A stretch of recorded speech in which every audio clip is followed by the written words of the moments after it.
잠깐. 네, 기도하겠습니다. 하나님 고맙습니다. 사랑하는 또 우리 움직이는 교회 우리 성도님들과 함께 말씀을 나누는 복을 누립니다. 하나님 말씀들이 우리의 삶에 또 함께해 주셔서 그 순간마다 생각나게 해주시고 인도하여 주시옵소서. 예수님의 이름으로 기도합니다. 아멘. 우리 이제 기도에 관해서 계속해서 이렇게 말씀을 좀 드리는데, 여러분 이제 기도 응답을 받는 비결은 꼭 기억을 하셔야 된다고 그랬죠. 기도 응답 받는 비결은 기도에 관한 좋은 책을 열심히 읽는 게 아니라 기도하는 것이다. 제 책 말고는 다 읽지 마세요. 그냥 기도에 관해서 아니 그 뭐죠? 교보문고에 어떤 분이 이렇게 책이 어떤 목사님이신가 봐요. 누군지 뭐 익명이니까 모르는데 기도에 관한 책이 만큼 있는데 이번에 다 버리고 이거 한 것만 있겠다고, 이제 있으면 되겠다고 그렇게 진짜로 써놓으신 분이 있어가지고 네, 참 이제 감사합니다. 그래서 이제 기도의 비결, 기도 응답의 비결은 이제 기도하는 데 있다라고 그러는데, 이제 여러분 오늘은 제가 이제 기도의 이제 좀 순서에 대해서 좀 말씀을 좀 드리려고 그래요. 우리가 기도를 이제 공기도를 한다 그러면 굉장히 떨리잖아요. 저도 처음에 얼떨결에 이제 공기도 하라고 그래가지고 얼마나 떨었었던 이제 그런 기억들이 있는데, 그럴 때 한국교회가 가르쳐온 그런 그 기도의 순서들이 있어요. 아주 좋은 순서들이 있는데, 그건 첫 번째 뭐예요? 하나님을 부르고, 그 다음에 하나님을 찬양하고, 그 다음에 회개하고, 그 다음에 이제 아뢰올 말씀은 이렇게 이제 본론을 아뢰고, 그러고 나서 그냥 나오면 안 되죠. 또 다른 사람들을 위해서 기도하고, 그렇게 하고 예수님의 이름으로 기도합니다. 아멘이라고 하는 그런 기도의 이제 순서를 우리가 배웠습니다. 제가 이제 책을 좀 준비하면서 그랬을 때 그 AD 3세기의 오리게네스라고 하는 사람이, 이 사람은 평생에 쓴 책을 우리는 평생 못 읽는다고 그럴 정도로 책을 많이 쓴 사람이에요. 3세기 때 그렇게 이제 많이 쓴 사람인데, 이 오리게네스의 기도론을 읽다가 오늘 이 순서를 이 사람이 처음으로 제안했다는 걸 알았어요. 그 당시에 AD 3세기 때. 그렇지만 이제 오늘날 우리 교회가 이제 이런 식으로 기도하는 것이 익숙하게 된 것은 17세기에 와서 경건주의라고 하는 그런 그 운동이 나타나면서 이제 그런 사람들이 이거를 기도의 모범으로 이제 제시를 했고, 그 이후로 우리가 다 기도할 때 이런 순서를 따라서 우리가 기도하는 것에서 익숙하죠. 이거 굉장히 좋은 방법입니다. 굉장히 좋은 방법이고 여러분들도 이렇게 이제 기도하시면 되겠습니다. 그런데 이제 문제가 뭐냐면, 이 기도의 방법이 굉장히 유용하고 오늘날도 유익하지만은 기도의 유일한 방법은 아니다. 기도의 순서의 유일한 방법은 아니다. 때때로는요, 이 기도가 우리의 기도를 막게 할 때가 있어요. 특별히 우리의 감정의 흐름하고 이 기도의 순서가 달라질 때 우리는 굉장히 기도가 형식적으로 흐를 가능성이 있기 때문에, 제가 말씀드리지만 이 기도의 순서는 되게 유용하지만 이 기도로부터 초월할 때 진짜 기도가 시작된다라고 할 수가 있습니다. 2008년도에 우리 아들이 이제 학교를 가다가 이제 교통사고를 당했어요. 그래서 이제 아들이 뭐 자전거 타고 이제 미국에서 많이 다니고 그러는데, 그 시간이 제가 이제 새벽에 새벽 예배를 드리고 이제 기도의 제목을 가지고 이 순서에 따라서 정말 열심히 정말 기도하고 뜨겁게 기도하고 제 방에 앉아서 이제 성경책을 딱, 오피스에서 성경책을 딱 펼쳤는데 전화가 오는 거예요. 그 시간에 오는 전화는 수상합니다. 한국에서 온 거나 뭐 그러면 큰 이제 부모님이 어떻게 내셨다는 급의 얘기이기 때문에. 그런데 이제 뭐 아내한테 전화가 왔는데 그것도 좀 수상한 전화예요. 그 시간에 오는 게 아니나 다를까 딱 받아봤더니 큰일 났다고, 우리 아들이 이제 지금 교통사고, 지금 아들이 교통사고 나서 이제 병원에 이제 이멀전시에 실려갔다고. 저 뒤에서 차가 팍 박아가지고 자전거 타고 가다가 박아가지고 붕 날랐다고, 떨어졌다고 이제 그렇게 얘기를 해요. 그래서 이제 이멀전시 룸에 이렇게 들어가게 됐는데, 재밌는 거는 우리 딸이 지금 그 병원에서 레지던트로 일하고 있어요. 우리 이제 아들 그렇게 했었던 데서 이제 일하고 있는데, 제가 이제 그 얘기를 듣고 어떻게 했을 것 같아요? 제가 이제 목사잖아요, 그죠? 그러니까 목사니까는 또 기도를 해야 되겠죠, 우리 아들을 위해서. 그래서 제가 다시 이제 예배당으로 가서 이제 마음속에 이제 급한 건 무슨 기도하고 싶어요? 우리 아들 살려달라고 그렇게 이제 기도가 막 하고 싶은데 제가 이렇게 기도의 순서들을 가르쳐 놨잖아요. 그래서 제가 이제 하나님 그리고 또 하나님을 찬양을 또 다시 하는 거야. 하나님 찬양을 막 하고 그 다음에 하나님 아침에 회개를 미처 다 못한 것이 있으면 이게 저에게 웬일입니까? 회개합니다. 막 이렇게 기도하고 그리고 나서 아뢰올 말씀은 우리 아들이 다쳤다고 하오니 고쳐주시옵소서 막 이렇게 기도하고 또 혹시 내가 중보기도 하면서 다른 사람 위해서 기도 못한 거 있나 이렇게 살피고 그렇게 하면서 했겠어요? 안 했겠어요? 안 했어요. 못한 게 아니라 못한 것보다도 더 심하게 안 했다라고 하는 것입니다. 여러분 그래도 제가 거기 갈 때까지 이멀전시룸에 한 3, 40분 아침에 이렇게 가야 되는데 갈 때까지 어떻게 했겠습니까? 하나님 살려주세요. 하나님 살려주세요. 하나님 꼭 살려주셔야 돼요. 하나님 저는 데려가듯지만 우리 아들은 데려가시면 안 돼요. 제 아들 상태 볼 때까지 그렇게 했겠어요? 안 했겠어요? 그렇게 간절하면서 기도하고 갔어요. 그게 기도냐 아니냐라고 하는 것입니다. 제가 이렇게 말하면 당연히 이제 기도라고 하겠죠. 우리가 이제 성경을 보면서 참 우리가 다시 한번 생각을 하는데 여러분 이제 유대인들은 이제 기도를 할 때 어떻게 주로 기도를 많이 하냐면 이게 이제 유대인들의 이제 기도가 그 통곡의 벽에 이렇게 가보면 이스라엘에 성경을 읽는 사람들이 있어요. 거기에서 그러니까 거기 이제 타나크 성경, 유대인 성경을 읽는 사람들이 있는데 성경을 어떻게 읽냐면요, 이 사람들이요, 중얼중얼 이게 뭐예요? 이거 읽을 수 있어요? 이렇게 갖고 중얼중얼 성경 읽고 있는 거예요 지금. 저는 안 못 읽어요. 그렇게 외운다는 얘기예요. 외운다는 얘기. 기도도 이렇게 이제 하는 거예요. 그래서 기도를 하면 저절로 이제 운율이 생기는데 이거는 그 이스라엘에서 태어나서 어릴 적부터 습득된 사람이 알 수가 있는데 그냥 히브리어를 많이 문법적으로 알고 자유스럽게 책을 읽는다고 해서 이게 나오는 것은 아니고 그런데 이제 운율 중에서 제가 2008년도에 이제 그 이스라엘에 갔을 때 거기에 있는 그 랍비한테 제가 한번 물어봤어요. 그 읽을 때 운율을 좀 가르쳐 달라고 그랬더니 한번 시범을 보이는데 그 중에 하나를 제가 이제 쉬워서 머릿속에 딱 외웠고 이제 써먹는데 이렇게 그냥 시편을 따라서 읽는데 따다다 따다다다 따다다다다 따다다 따다다다 따다다다 이렇게 읽는 거예요. 여러분 이제 목욕탕에 가면 할아버지들 할머니들은 그렇게 하시는지 안 들어가봐서 모르는데 할아버지들 목욕탕에서 막 이렇게 타령하는 것식으로 그렇게 하는 거 있잖아요. 그런 식으로 운율들이 있는 거예요.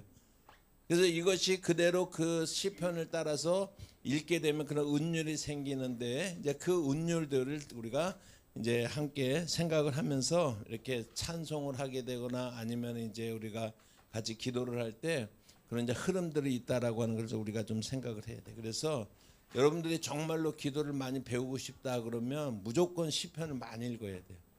정말 하나님 앞에 깊숙한 기도를 드리고 싶다 그러면 시편을 많이 드려야 돼요. 성경을 이제 1년에 한 번 읽으려면 뭐 주중에 3장 뭐 주일에 5장 그러는데 저는 조금 그렇게 하다 보니까 주일이 제일 바쁜데 주일이 성경 5장 읽기 힘들어요.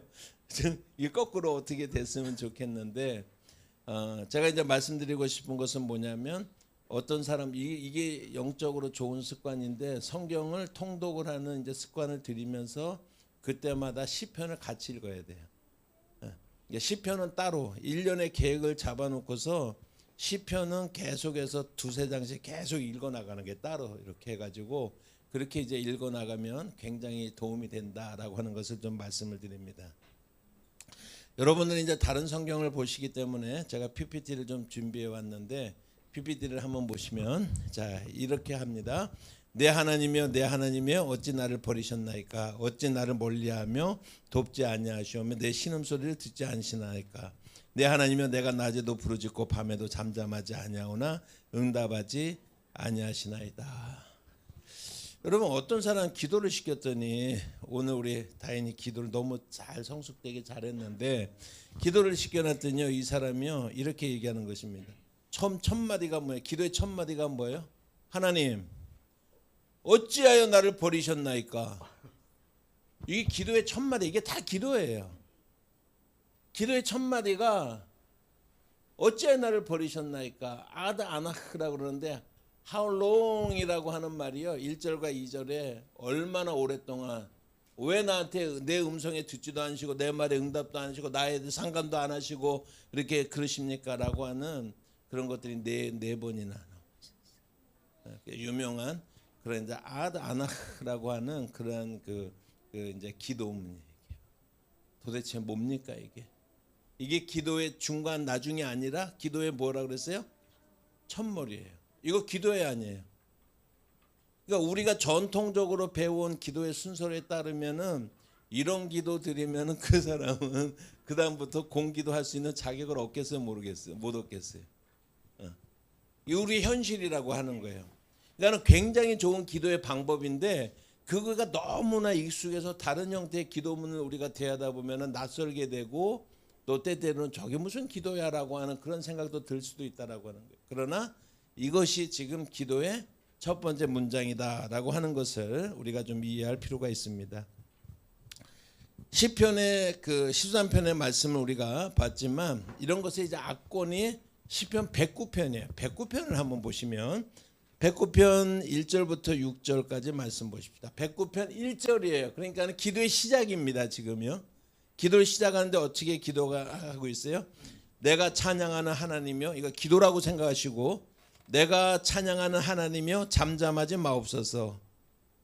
뭐 첫마디가 그들의 악한 입과 거짓된 입을 열어서 나를 치며 속이는 혀로 내게 말하며 또 미워하는 말을 나로 들고 까닭 없이 나를 공격하였는다. 이 나쁜 놈이 나 지금 이런 나쁜 놈이 내가 이렇게 사랑했는데 그들은 나를 지금 대적합니다. 나는 하나님 앞에 기도할 것뿐입니다. 그들이 악으로 나의 선을 미워함으로 나의 사랑을 갚았사오니 그러니까 어떻게 해달라고요? 내가 잘 견디게 해주세요가 아니라 악인이 그를 어떻게 하게 해요? 악인이 그놈들을 악인이 다스리게 하시고 사탄이 그 오른쪽에 서게 하소서라고 기도하는 거예요. 하나님 그런 상황 속에서도 믿음으로 견딜 수 있는 힘을 주시오가 아니고 하나님 사탄이 그놈 옆에 있어서 그렇게 이제 하게 해달라고 이렇게 기도합니다. 7절과 8절 말씀 한번 보십시다. 그가 심판을 받을 때 죄인이 되어 나오게 하시며 그의 기도가 어떻게 기도마다 뭐가 되게 해달라고요? 죄가 되게 해주시고 그가 오래 살지 못하게 빨리 죽게 해주시고 그가 하고 있는 일을 딴 사람이 뺏어가게 해달라고 기도하는 거예요 지금요. 그죠? 보셨죠? 여러분 그래도 시편의 기자가 마음이 아직도 안 풀려. 분한 마음이. 그래가지고 시편 109편에 9절부터 말씀을 보시면 이게 좀 문제적 구절인데 9절 보십시다. 이게 그 사람에게서 안 끝나 그냥. 너무. 그래서 뭐라 그랬어요? 그의 자녀는 뭐가 되게 해달라고요? 고아가 되게 해달라고 기도하는 거예요 지금요. 기도문이에요.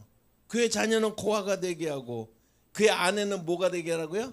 과부가 되게 해달라고. 그의 자녀들은 어떻게 해요? 유리하며 구걸하고 빌어먹게 해달라고. 고리대금 하는 자가 달라붙어 가지고 홀라당 벗겨먹게 해달라고 그렇게 이제 기도하는 거예요. 12절에 그에게 그래도 사랑을 베풀 자가 어떻게 해요? 한 사람도 그에게 친절을 베푸는 사람이 한 사람도 없게 해주세요 라고 이렇게 기억을 하고 그렇게 하고 있습니다. 13절에 보니까 그의 자손은 이제 더 이상 대가 끊어지게 하시고 후대에 그들의 이름이 어떻게 해요? 안전히 지워지게 하시고 여호와는 그들의 조상들의 죄악까지 다 기억하셔서 그의 어머니를 죄를 지워버리지 마시고 그 죄악을 항상 여호와 앞에 있게 하사 그들의 기억을 땅에서 끊으소서라고 이렇게 기도하고 있어요. 기독교는 사랑의 종교라고 배워왔어요. 우리가 기독교의 제일 윤리는 사랑이다라고 하는 것을 배워왔습니다. 여러분 어떻게 생각하십니까? 그냥 이렇게 기도해도 돼요? 우리는 늘 그렇게 외웠잖아요. 용서하고 사랑하고 라고 이렇게 배워왔는데 이렇게 기도해도 되느냐라고 하는 문제를 제가 던지는 거예요. 그리고 답은 이렇게 기도해도 된다라고 하는 것입니다. 중요한 게 뭐냐면요. 지금 우리는 하나님 앞에 나와 있는 거예요. 여러분 정말 그 부러운 게 엄마와 딸의 관계에서 딸이 이제 다정하게 뭐 학교 갔다 와서 무슨 일이 있었다 무슨 일이 있었다 막 종알종알 제잘제잘 막 이렇게 하잖아요, 그죠? 그럴 때는 막 우아하고 좋은 말만 해요. 뭐 애들 흉도 보기도 하고 뭐 어떤 애 뭐 이렇게 다 해야 안 해요? 하잖아요. 그 정상이잖아요, 그죠? 자, 우리는 누구 앞에 나와서 지금 기도하는 거예요? 하나님에게 가장 안전한. 여러분들이 이제 팀별로 이제 뭔가 이제 새 이제 해 나가시고 그러는데 제가 재직 수련회 같은데 갈 때마다 가장 강조하는 말이 뭐냐면 이 교회가 안전한 교회가 돼야 됩니다. 그렇게 얘기해요. 무슨 뭐 교회가 무슨 뭐 테러하는 것도 아니고 그런 것도 아닌데 안전한 교회 이게 뭐냐? 근데요, 교회에서 안정감을 못 느끼는 사람들이 너무나 많아요. 자기 마음을 털어놓지를 못해. 뭔가 마음을 한번 나누고 나면 그 다음 주 되면 나를 불쌍한 눈으로 쫙 보는 거야, 사람들이. 왜요? 벌써 쫙 퍼져 있어, 이 사람의 이야기들이. 안전하지 않은 교회예요. 무엇보다도 우리 움직이는 교회가 안전한 교회가 되기를 바랍니다. 팀이건 구역이건 무슨 일이건 그 안에서 나누어졌던 이야기들이 교회 쭉 교회 밖으로 퍼져나가고 그런 상처 저는 수도 없이 많이 상담도 받고 수도 없이 많이 그런 케이스들을 보기 때문에 우리도 서로 이제 한번 돌아올 필요가 있다라고 하는 것입니다. 여러분, 지금 말씀드리는 것은 뭐냐면 예를 들어서 어떤 우리 아이가 학교에서 왕따를 당하고 왔어요. 그 왕따를 당하고 와서 그냥 막 분한 마음에 아빠한테 막 이런 억울한 일을 당했다고 이런 나쁜 새끼들 때문에 막 이렇게 하는데, 그럼 이제 아버지가 얘야 너는 크리스찬이라는 사실을 잊지 말아야 된다. 어느 상황 속에서도 항상 이해하고 인정해. 이렇게 여러분 나가면은 그 아이가 다음에 나한테 와서 아빠한테 와서 얘기하겠어요, 안 하겠어요? 당연히 안 하잖아요. 아빠 진짜 아빠라면은 어떻게 먼저 해야 되겠어요, 여러분? 왕따를 당하고 가서 울고 있는 분해하고 있는 그 아이를 어떻게 해서 우선요? 안아줘야죠, 품어줘야죠, 들어줘야죠. 그 다음에 어떻게 반응을 보여요?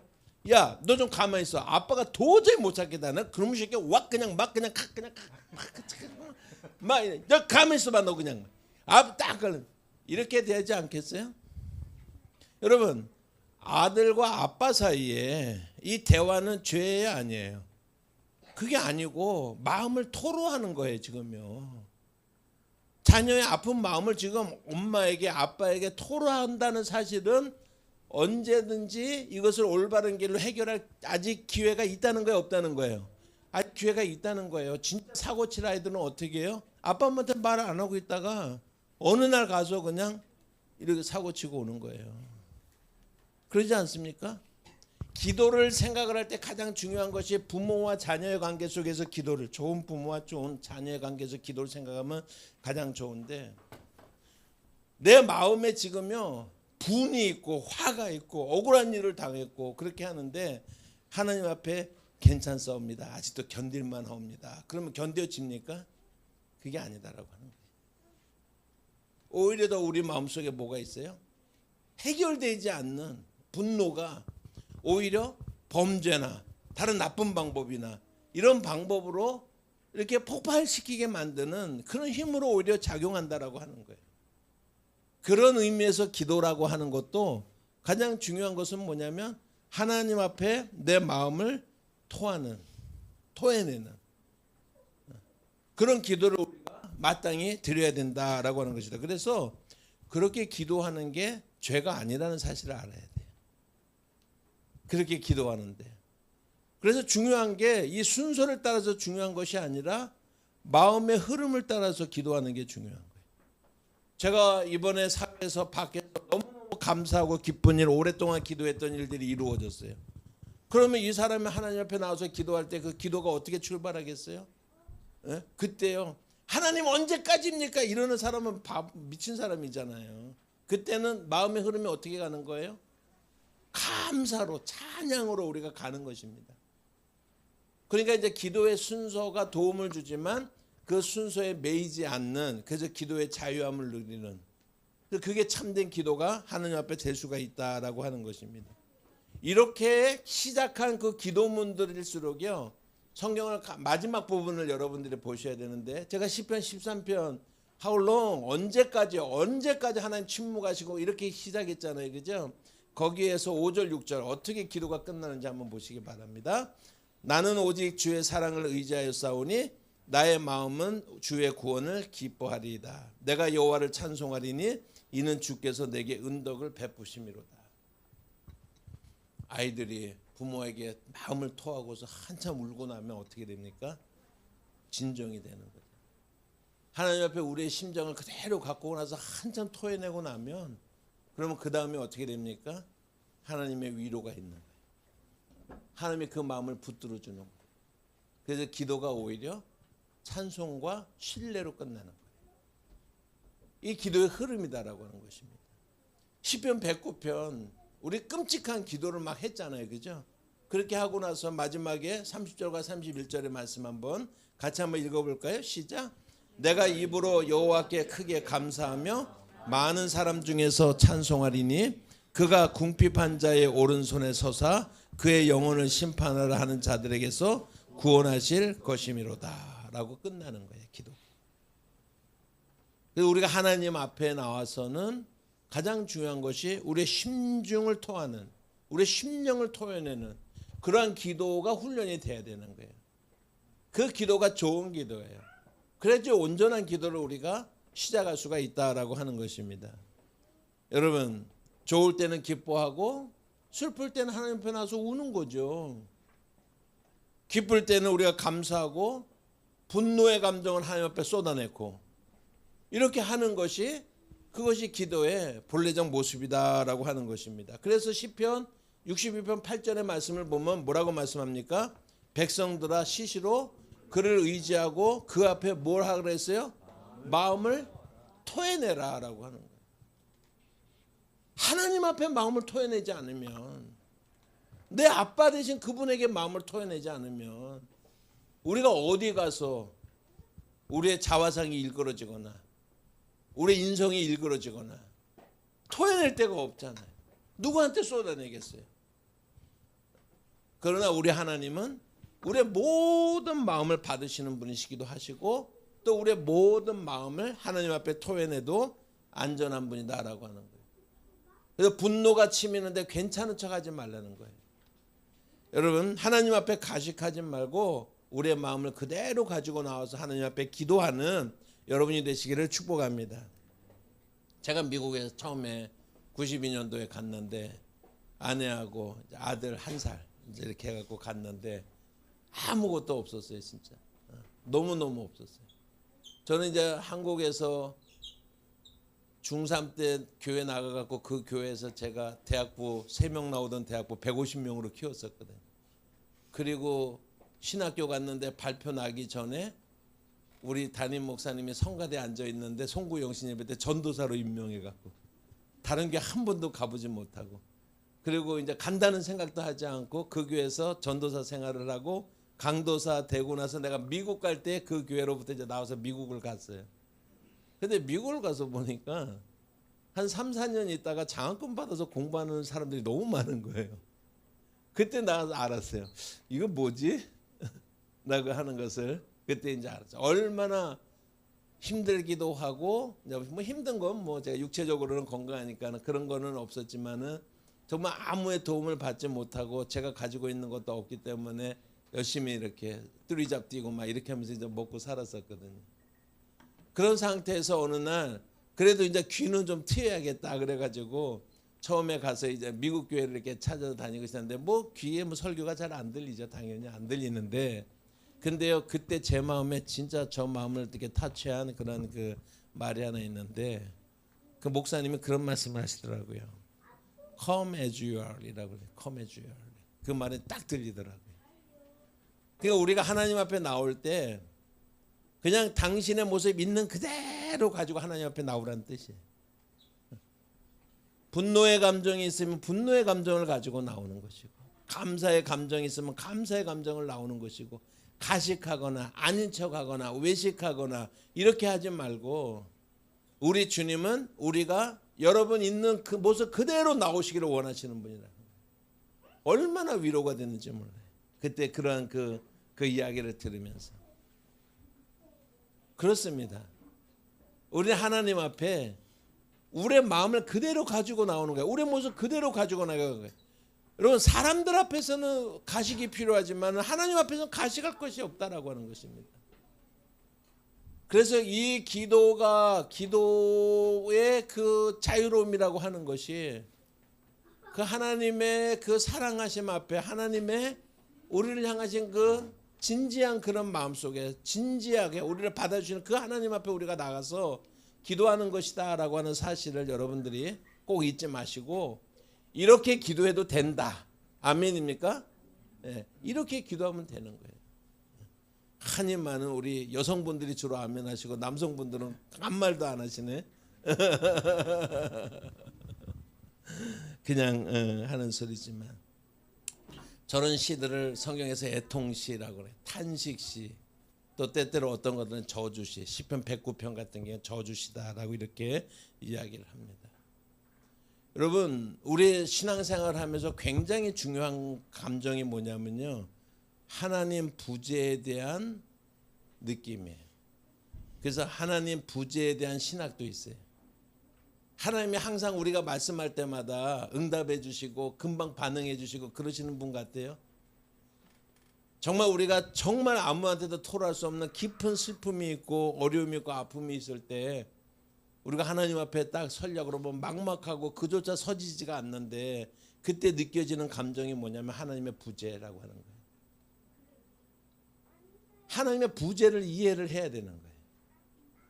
여러분 그런 의미에서 하나님이 우리에게서 멀리 계시다라고 하는 느낌, 침묵하신다는 느낌, 하나님은 계신가라고 하는 그런 느낌을 들 때 여러분 그때 우리가 어떻게 하나님과의 소통을 할 수가 있는가 이런 탄식시들이 가르쳐주는 거예요.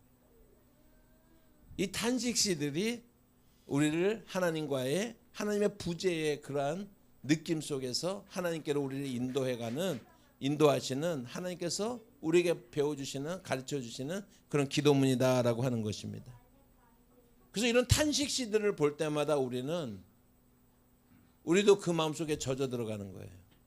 그래서 그 탄식시를 볼 때마다 하나님이 침묵하고 계시는 것 같지만 그러나 그 가운데서 우리가 우리의 마음을 그대로 하나님 앞에 소통하고 통곡하고 우리의 마음을 쏟아낼 때 그랬을 때 하나님이 나를 만져주시고 부재가 아닌 부재의 형식을 띤 하나님의 꽉 참을 우리가 경험하려면 우리의 기도가 바뀌어야 된다라고 하는 거예요. 그래서 우리가 그러한 그 저주시나 탄식시들을 우리가 읽을 때마다 이것이 우리가 하나님은 우리가 부재의 감정이 느껴질 때도 하나님은 우리와 함께 하시구나라고 하는 경험할 수 있는 그런 좋은 그런 기도의 방법이 되는 것입니다. 우리가 SNS를 보면 딴 사람들 다 행복하잖아요. 누구만 빼고요? 나만 빼고 다 행복하잖아요. 근데 놀라운 건 다 그렇게 생각하잖아요. 왜 그렇습니까? 그 공간은 가식의 장이야. 보여주고 싶은 것만 보여주는 장이야. 우리의 마음에 있는 앵거나 우리의 마음에 있는 여러 앵자이티 걱정이나 근심이나 이런 것들은 그대로 있잖아요. 해결이 안 되는 것입니다. 그럴 때마다 우리가 흔하게 얘기하는 것이 하나님의 부재라고 하는 주제에 우리가 바라보게 되는데 그 부재의 순간에 여전히 하나님은 우리를 받아주시는 분이구나 라고 하는 것을 깨달으려면 탄식시를 읽고 그것이 우리의 기도에 적용이 되어지고 또 이것이 우리의 실제의 그런 기도가 되어져도 괜찮다. 그래도 안심이다. 하나님 앞에 가서 우리가 하는 기도다. 라고 하는 것을 여러분들이 꼭 기억할 수 있기를 바랍니다. 시편 34편 18절의 말씀을 보시면 여러분 여호와는 마음이 상한 자를 가까이 하시고 중심으로 통회하는 자를 어떻게 한다고요? 구원하시는도다. 마음이 어떤 사람을요? 상한 자. 마음이 상한 자. 목사도요. 계속해서 문제가 있고 아파하고 그런 사람들을 계속 만나잖아요. 정신과 의사도 똑같습니다. 정신과 의사들도 정기적으로 정신상담 받아야 돼요. 아시죠? 다른 사람들의 그 감정을 막 들여다보면 본인도 견딜 수 없는 정도 그러면 그걸 털어내야 되잖아요. 그 방법으로 정신과 의사도 또 딴 사람들한테 상담을 받는 거예요. 목회자들도 마찬가지예요. 기쁨의 이야기만 듣는 것이 아니라 어려운 얘기, 아픔의 이야기 계속 이렇게 듣다 보면은 언제든가 목회자도 힘들어질 때가 있어요. 심리적으로. 그러나 우리 하나님은 우리 모두의 우리의 그런 애통과 슬픔과 걱정과 염려와 이런 모든 감정들을 우리 하나님은 기꺼이 받으시는 분이에요. 기꺼이 들으시는 분이에요. 그 하나님을 우리가 경험하는 여러분 되시기를 바랍니다. 이렇게 심령을 토하는 그러한 기도의 그 예를 들면은 한나의 기도를 저는 이렇게 들어요. 한나의 기도. 여러분 한번 같이 한번 읽어볼까요? 그들이 실로에 먹고 마신 후에 한나가 일어나니 그때 제사장 엘리는 여호와의 전 문설주 곁 의자에 앉아 있었더라. 한나가 마음이 괴로워서 여호와께 기도하고 통곡하며 서원하여 이르되 만군의 여호와여, 만일 주의 여종의 고통을 돌아보시고 나를 기억하사 주의 여종을 잊지 아니하시고 주의 여종에게 아들을 주시면 내가 그의 평생에 그를 여호와께 드리고 삭도를 그의 머리에 대지 아니하겠나이다. 그가 여호와 앞에 오래 기도하는 동안에 엘리가 그의 입을 주목한즉 한나가 속으로 말하며 입술만 움직이고 음성은 들리지 아니하므로 엘리는 그가 취한 줄로 생각한지라. 이렇게 많은 경우에 목사가 망가지면 여러분들이 기억을 그래도 조금만 두어줘 더 하더라고요. 제가 이제 누가 그러더라고요. 목사님 이제 67이에요 그러더라고. 왜 1월 달 되니까는 한국 나이로 65이야. 그러더니 67이에요 그러더라고요. 여러분 이 시편의 이 기도를 읽을 때 한나가 그 당시에 여성이라고 하는 사실을 또 기억을 해야 돼요. 한나의 마음속에 얼마나 큰 슬픔이 있는 거 아시잖아요. 다 아시죠? 다 아는 얘기잖아요. 그죠? 근데 한나는 여성이기 때문에 거기에서 목소리를 크게 낼 수조차 없는 거예요. 지금요. 사회적인 그런 그 관습과 인식이 정말로 그 순간에도 마음으로부터 어떻게 하겠어요? 통곡을 하고 싶겠지만 사회적인 눈이 한나로 하여금 통곡하지 못하게 만드는 거예요. 그래서 한나가 어떻게 기도하는 거냐면 이렇게 기도하는 거예요.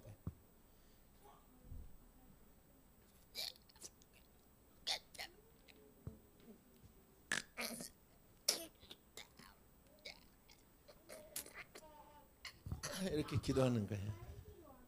이게 분위기를 아시겠어요? 그렇게 기도하는 거예요. 엘리가 한나의 모습을 보니까 뭐라 그랬어요? 입술은 움직이고 음성은 들리지 않는데 그가 취한 줄로 생각해요. 아무에게도 자기의 마음을 토해낼 수가 없는 거예요. 누구에게도 자기의 속마음을 드러낼 수가 없어요. 또 여성이기 때문에 그 한계가 또 명백하게 있습니다. 그러나 이 한나의 기도는 통곡의 기도인 거예요. 이 한나의 기도야말로 자기의 마음 하나님 앞에 토해내는 기도예요. 우리는 소리를 내지 않으면 들을 수 없지만 하나님은 한나의 통곡을 들으시는 하나님이신 것을 믿으시기를 바랍니다. 이게 기도의 모습이다. 가식에 젖은 것이 아니라 우리의 마음에 있는 그대로를 하나님 앞에 토해내는 그러한 기도가 드려지고 있습니다. 사무엘하 22장 마지막으로 우리에게 다윗의 이야기를 좀 하나 말씀을 드리면 사무엘하 22장 1절부터 4절까지 말씀을 보면 여러분 이것은 이제 사무엘하 22장 1절부터 4절입니다. 이것은 이제 부제가 다윗의 승전가라고 성경에 보면 써 있는데 사실은 하나님의 승전가라고 할 수가 있을 거예요. 다윗이 진짜 수많은 고비들과 이런 것들을 다 견뎠어요. 이제 다 이기고 자기도 이제 죽을 날이 얼마 안 남았어. 모든 것이 평안해진 그런 상태 속에서 이 시편의 시가 쓰여지고 있습니다. 예, 기도문이죠. 사무엘하 22장 1절부터 4절 말씀 보시면 여호와께서 다윗의 모든 원수의 손과 사울의 손에서 구원하신 그날에 다윗이 이 노래의 말씀으로 여호와께 아뢰어 이르되 여호와는 나의 반석이시오 나의 요새시오 나를 위하여 건지시는 자요 내가 피할 반석이시오 하나님이시오 나의 방패시오 나의 구원의 뿌리시라 나의 높은 망대시오 그에게 피할 나의 피난처시오 나의 구원자시라 나를 폭력에서 구원하셨도다. 내가 찬송받으실 여호와께 아뢰리니 내 원수들에게서 구원을 받으리로다. 다윗이 지금 와서 모든 것이 정리가 되고 난 상황에서 자기의 지나간 삶을 돌이켜보니까 하나님 앞에 이렇게 기도하는 거예요. 하나님이 어떤 분이신가 기도하지 않을 수가 없습니다. 여러분 그런데 다윗의 삶이 평탄하기 때문에 이런 기도를 할 수 있었던 것이 아니에요. 여기서 다윗이 이렇게 고백을 합니다. 5절과 6절의 말씀입니다. 이렇게 고백합니다. 이제 5절과 6절 같이 한번 읽어볼까요? 사망의 물결이 나를 애우고 불의의 창수가 나를 두렵게 하였으며 수월의 줄이 나를 두르고 사망의 올무가 내게 이르렀도다. 평탄했기 때문에 저런 고백을 하는 것이 아니라 다윗의 삶이라는 게 이런 삶이었어요 그동안. 근데 지금 와서 보니까 어떻게 이런 상황 속에서 내가 지금까지 살아왔는지 정말 하나님의 은혜가 아닐 수가 없습니다라고 고백할 수밖에 없는 그러한 상태에서 여호와가 나의 반석이시오 나의 방패시오 나의 노래시오 나의 구원의 산성이시라는 그런 고백을 지금 다윗이 하고 있는 것입니다. 그러면 이런 환경 속에서 다윗이 무슨 일을 했느냐라고 하면은 7절부터 9절까지 말씀 보시면 그런 환난 중에서 내가 뭐 했다고 그랬어요? 여호와께 기도했다라고 하는 거예요. 내가 하나님 앞에 그런 상황 속에서 기도했더니 하나님께서 성전에서 내 기도의 소리를 들으시고 내가 절규하는 그 부르짖음에 하나님께서 응답하셨습니다 라고 이렇게 이야기를 하고 있습니다. 여러분 9절의 말씀을 보시면 그의 코에서 연기가 오르고 입에서 불이 나와 사르며 그 불에 숯이 피었도다. 하나님의 진노를 한번 느껴보세요. 22장 16절의 말씀 보시면 이럴 때 같이 한번 읽어보십니다. 22장 16절 이럴 때 여호와의 꾸지람과 콧김으로 말미암아 물밑이 드러나고 세상의 기초가 나타났도다 라고 얘기하고 있습니다. 제가 한번 이 상황을 한번 죄송한데 이게 여러분 다윗이 그런 환경 가운데서 기도했더니 하나님께서 하나님의 보좌에 앉으셔서 다윗이 통곡하고 정말 그 위급하고 그런 상황 속에서 하나님께 부르짖는 그의 이야기를 들으시고 나서 하나님이 들으시면서 어떻게 하냐면요. 이제 저를 한번 보세요. 하나님이 어떻게 하시는 거냐면요. 이렇게 하는 겁니다.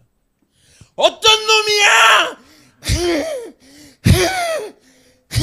그냥 콧김이 바닷물을 어떻게 했다고 그랬어요? 콧김이?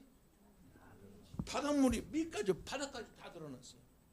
어떤 놈이 우리 다윗을 어떤 놈이야? 하나님의 분노를 느끼죠. 다윗의 고백이 어떻게 지금은 자기가 평탄한 것처럼 그렇게 하지만은 자기의 삶을 돌이켜 봤을 때 내가 기도할 때마다 하나님이 이렇게 반응하시는 거예요. 이렇게 반응하시는 거예요. 이게 우리 아빠 되시는 분. 이분이 우리 하나님이시다라고 하는 것입니다. 그런데 우리는 너무 점잖게 기도하고 끝나요. 그냥. 그러니까 기도에 접근도 못하고 끝나는 거예요. 우리는 그 하나님 앞에 나아가서 기도한다는 사실, 하나님은 우리의 기도에 이렇게 반응하시는 분이라는 사실을 여러분들이 기도하시면서 또 기억하시면서 우리의 기도에 있어서 제가 말씀드립니다. 여전히 그 순서는 굉장히 유용하고 좋은 방법이다. 그러나 그 순서로부터 자유로울 때 참된 기도가 시작되는 것이다. 하나님 앞에 제한되는 기도의 제목은 없다. 없다. 하나님께 기도하는 거잖아요. 내 아빠께 기도하는 거잖아요. 그래서 우리의 심중을 토해내는 그런 기도의 생활이 우리가 드리기를 축복합니다. 기도하겠습니다. 사랑하시는 하나님 아버지,